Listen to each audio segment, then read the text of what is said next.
Mike Hughes here. I'm at looking at the Cosmiq Plus. It's a Gen 5 of the Cosmiqs with deep blue. And Tars, you want to tell us a little bit about this? Yeah, sure. So Gen 5, what you're looking at over here is an upgrade from the Cosmiq, right? Deep blue Cosmiq has been around since like 3 years or so. Very easy dive computer. A long time. Well, 3 not years. very long. No, I'm kidding. Exactly, right?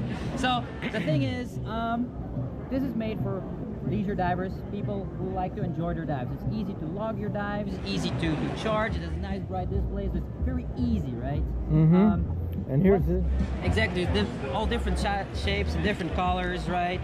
So for instance, you got the black one, you got the blue one, over here you got a couple of other ones. Okay.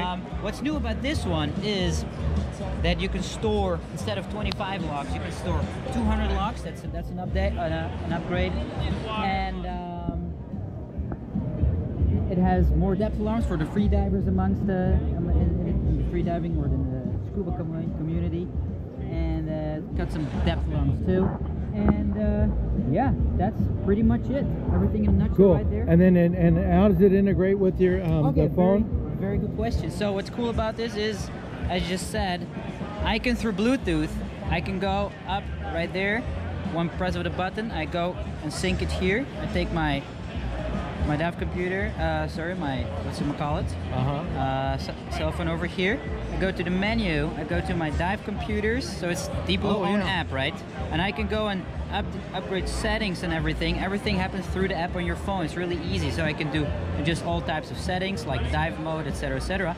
But what's the beauty of this thing? If I come up from a dive, I've come on shore, right?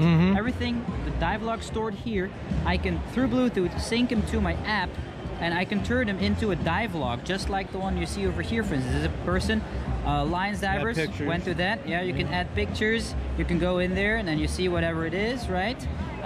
If I would go, for instance, to this one, this person, when diving in Key Largo on a fun dive. So everything is basically, you upload all the data from here on your dive computer through Bluetooth on your phone. So you have everything stored digitally, and you can add photos and then interact with the online community. So you see all divers who use the dive logging app. You can interact with them, you can give them a like, you can share your love, everything what you want to do, right? Photos, pictures. It's like a social media of diving. Or one-up them. Exactly. And if they want more information, they could go to their local dive shop. Exactly. Or you look at shop.deepblue.com. Exactly. That's Perfect. what it is. Thank you very much.